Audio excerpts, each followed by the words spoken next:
On this vote, the yeas are 50, the nays are 50. The Senate being evenly divided, the Vice President votes in the affirmative. The bill as amended is passed.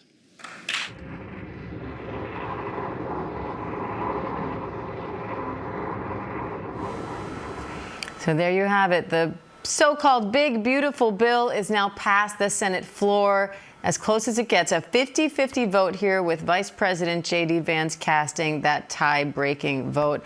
I want to bring in Jay O'Brien, who's there on Capitol Hill.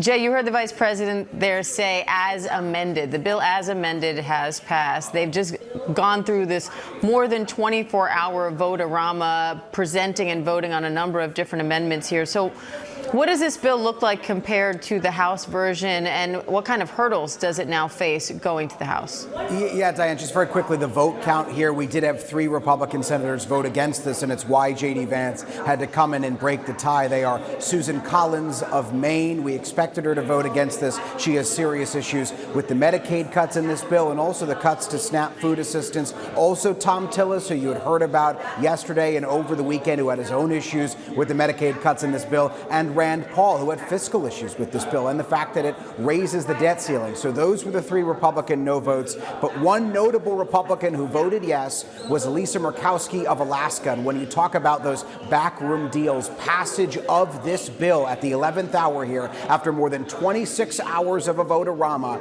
really hinged on backroom deals, and most especially a deal with Lisa Murkowski. And while we're still trying to work out the details here, what Lisa Murkowski sought was a kind of a carve-out, was a kind of exception for Alaska, particularly on those SNAP cuts. There was a provision in the bill that would require states to pay more for their SNAP food assistance benefits, depending on the payment error rate in their various states. And there are a lot of states with a high payment error rate above 6%, which was the threshold, but Alaska has the highest payment error rate, upwards of 24%. All of it is technical, but here's the thing. Under this bill, prior to this deal, Alaska would have to have chipped in a lot to pay for food assistance in its state. And what we see now is that Lisa Murkowski appears to have gotten some kind of carve-out for her state on work requirements and other SNAP issues that protects them from having to pay more. So what we really saw Republicans do at the 11th hour here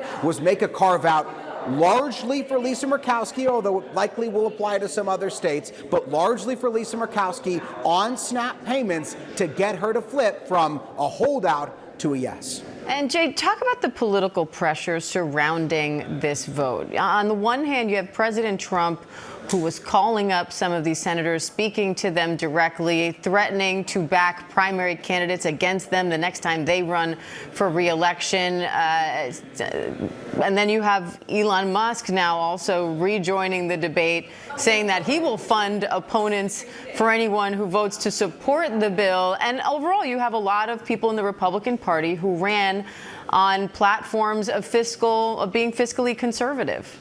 Yeah, and the Elon Musk factor didn't move the needle much in the Senate, but it is going to be a live ball in the House because, remember, we are not done with this bill yet. Now that it is cleared through the Senate, albeit by that slim margin, the vice president having to come in and break the tie, it goes back to the House where this bill, because of some attendance issues not long ago, a little over a month ago, passed out of that chamber by just one vote. And we have already heard from more than a dozen House Republicans, including the ultra-conservative House Freedom Caucus, who say they don't like the way that this bill was changed in the Senate. And in particular, they don't like the fact that the Congressional Budget Office estimates that this bill will add an estimated $3.3 trillion more to the federal deficit than the House version was supposed to. The House, this is an extra $1 trillion more add to the deficit, the CBO says, than the House bill was estimated to do. And so we've heard from a number of fiscal hawk Republicans in the House who take serious issue with that number. They are pushing for Speaker Johnson